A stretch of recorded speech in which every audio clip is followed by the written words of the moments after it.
ഒരു പോക്കൃത്തരം കാണിച്ചിട്ടില്ല. ഒരു പോക്കൃത്തരം കാണിച്ചില്ല അല്ലേ? ഇല്ല. കാണിച്ചില്ലല്ലേ നിങ്ങള്? ഇല്ല. എടി ഞാൻ കുളിമുറി കുളിച്ചോണ്ടിരിക്കുന്നത്. ബെഡ്റൂമിൽ കുളിക്കാൻ പറ്റുമോ നിനക്ക്? പറയുന്നതിന്റെ ഇടയ്ക്കേറി പറയരുത്. ഞാൻ വെന്റിലേഷൻ വഴി നോക്കുമ്പോഴത്തേക്ക് അവിടുന്ന് ഒരു ഷൂ ഷൂ എന്നൊരു ശബ്ദം. ഞാൻ നോക്കിയപ്പോ നിന്റെ ഈ കെട്ടിയോൻ സുഗുണൻ.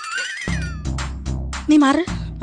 റെഡി ചേട്ടാ, നിങ്ങൾ ഇവിടെ വെന്റിലേഷനിൽ കൂടെ ഷൂഷു വെച്ചോ? ഞാൻ ഷൂഷു വെച്ചിട്ടില്ല. നീ ശരിക്കും ഓർത്ത് നോക്ക്. ഷൂഷു ആയിരുന്നോ ഷൂ ആയിരുന്നോ? ഷൂ ഷൂ എന്ന് തന്നെയായിരുന്നു. ഷൂഷു.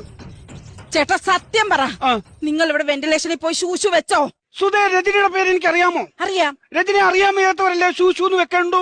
സത്യം. എനിക്ക് രജനെ അറിയാം. അതുകൊണ്ട് ഞാൻ എന്തിനു ഷൂഷു വെക്കണം? എടി നിന്റെ പേര് എന്റെ ചേട്ടൻ അറിയാം, പിന്നെ എന്തിനാ ചേട്ടൻ ഷൂഷു വെക്കണം? എനിക്കതൊന്നും അറിയേണ്ട കാര്യമില്ല. എന്റെ കുളിമുറി വന്ന് ഷൂ ഷൂ എന്ന് വെച്ചത് ശരിയാണോ തെറ്റാണോ എനിക്കത് മാത്രം അറിഞ്ഞാ മതി.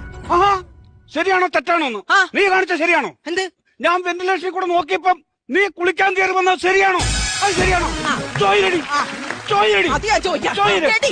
എന്റെ ചേട്ടൻ വെന്റിലേഷനിൽ കൂടെ നോക്കുന്ന സമയത്ത് മാത്രം നിനക്ക് കുളിക്കാൻ സമയമുള്ള എന്റെ ബാത്റൂമിൽ ഞാൻ ഇഷ്ടമുള്ള സമയത്ത് കുളിക്കും. ആരടി ചോദിക്കാൻ? അതിന്റെ ആയം അവിടെ ബാത്റൂം അല്ലേ, അവർക്ക് ഇഷ്ടമുള്ള സമയത്ത് കുളിക്കാം. ചേട്ടൻ ഞാനൊരു കാര്യം പറയാം, ഇതിൽ എന്തെങ്കിലും സത്യം ഉണ്ടെങ്കിൽ ഞാൻ നിങ്ങളുടെ വീട്ടിൽ നിന്ന് പോകും. ഒന്നുമില്ലടി. ഒന്നുമില്ലെന്ന് അപ്പോൾ നിങ്ങളെ കണ്ട് അയ്യോ.